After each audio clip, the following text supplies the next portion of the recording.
So we live in an analogue world.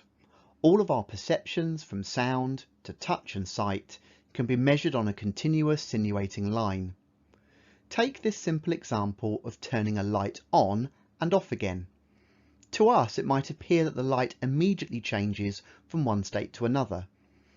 If we could slow time down, however, we would notice a gradual increase of light followed by a gradual decrease, which can be represented by the curved line. Digital systems, such as computing devices, don't operate like this. In our digital representation, this light exists in one of two binary states, either on or off, and it switches instantly between them, as shown here. So let's remind ourselves what binary is. A binary digit, or bit, is a 0 or a 1. Having just two states makes it simple to build electronic devices that use these two states. For example, in RAM, data can be represented with capacitors. They either hold a charge, 1, or they don't hold a charge, 0. Having further states would make the components more difficult to build and potentially more prone to error. Data on hard disk can be stored using magnetism with north and south polarity representing 1 or 0. Data on optical disks can be stored such that light from laser can either be reflected from the surface or not, 0 or 1. And data on memory sticks can be stored by trapped electrons or free electrons, 0 or 1. All these methods are simple to build components for, making them cheaper and more reliable. It was noticed that when you combine a series of bits, it's possible to represent any kind of data: text, images, sounds, and commands. In this video, we take a look at the use of magnetic, flash, and optical storage devices. In another video, we look in detail at primary storage devices. In this video, we'll be taking a look at secondary storage devices. Most secondary storage devices fall into one of three broad categories. There's magnetic storage, optical storage, and solid-state storage. Magnetic storage devices are any devices which store data using magnetic fields. These include devices such as magnetic tapes, old floppy disks, and some hard disk drives. With magnetic storage, a series of magnetic disks known as platters are magnetized. A read-write head moves very close to the magnetic surface from the platter. The distance is often no more than a few nanometers. These read-write heads are able to detect as well as modify the magnetic properties of the metal platter. The tiny changes in the magnetic field are detected and recorded as binary zeros and ones. Magnetic storage is one of the cheapest forms of storage out there on the market compared to other technologies.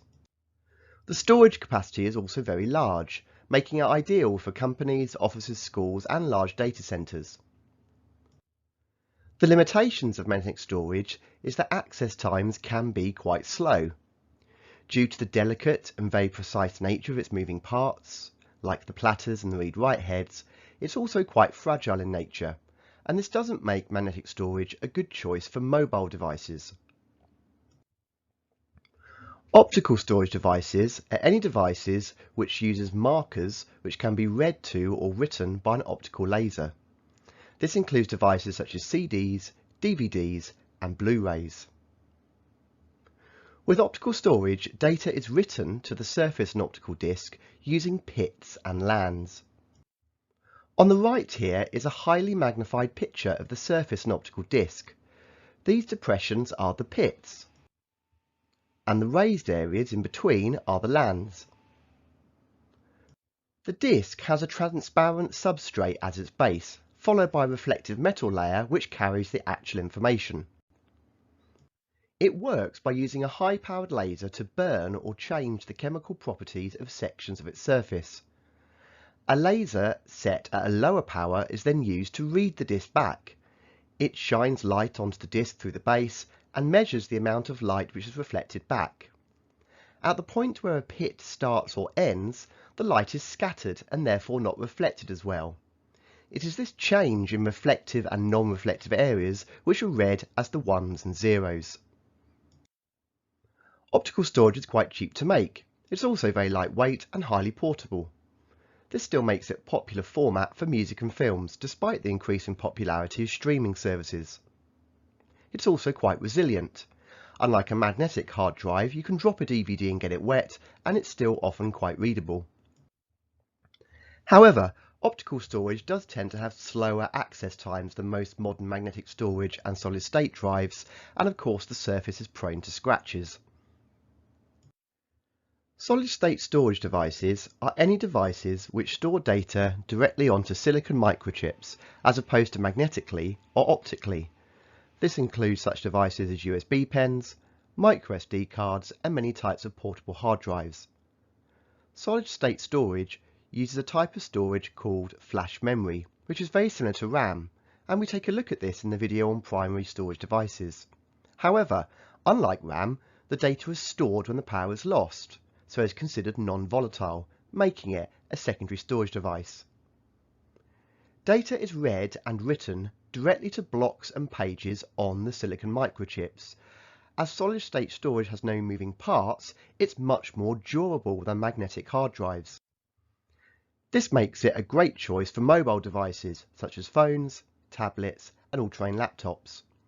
Again, with no mechanical moving parts, access times on solid-state drives are often a lot faster. There are, however, downsides. Firstly, the storage is currently a lot more expensive per megabyte than magnetic and optical alternatives, although prices are coming down considerably.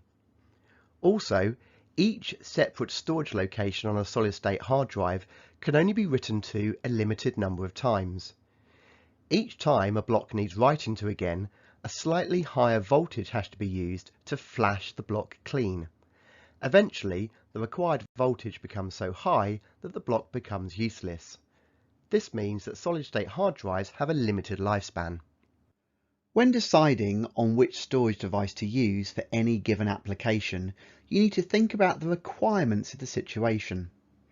These include capacity, how much data needs to be stored, speed, how quickly does data need to be read and transferred, portability, if data needs to be transported, size, shape and weight are important factors, durability, how robust is the media, will it be damaged by shocks and extreme conditions, reliability, does it need to be used over and over again without failing, and of course cost, how expensive is the media per byte of storage. Our three main categories of storage are optical, magnetic and solid state. And here's a brief recap of the pros and cons of optical, magnetic and solid state storage from our previous video.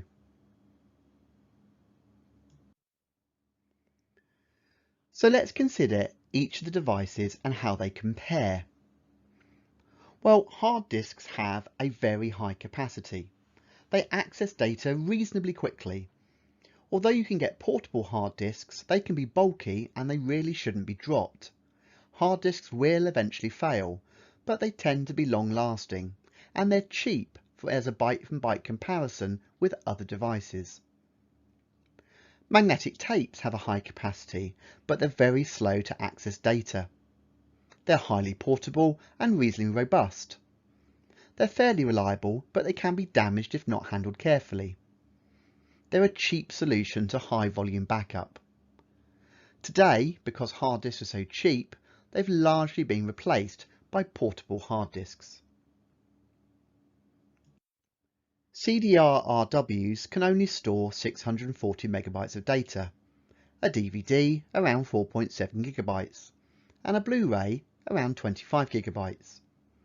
It's quite slow to access data from optical media, but for serial uses such as watching a film, this is not an issue. They're very portable, being lightweight and very thin. They're also pretty durable, but susceptible to dirt and scratches which can make them unreadable. Data can be pressed onto them very quickly, making them ideal for large-scale data distribution. Today, they're largely being superseded by online, cloud-based server farms of hard disks, allowing users to access data from internet-enabled devices. Whereas software was once distributed by CDs from the front of magazines, now typically magazines contain hyperlinks to online files. This reduces the clutter of having lots of disks at home, and is more convenient. However, these connections are not always reliable, and hard disk space may be limited, particularly in games consoles. Some people like to have physical copies, making DVDs and Blu-rays still a popular choice. Solid-state storage is ideal for the wide range of embedded systems and small portable tablet, camera and watch devices. They have a reasonable capacity which is suitable for most applications.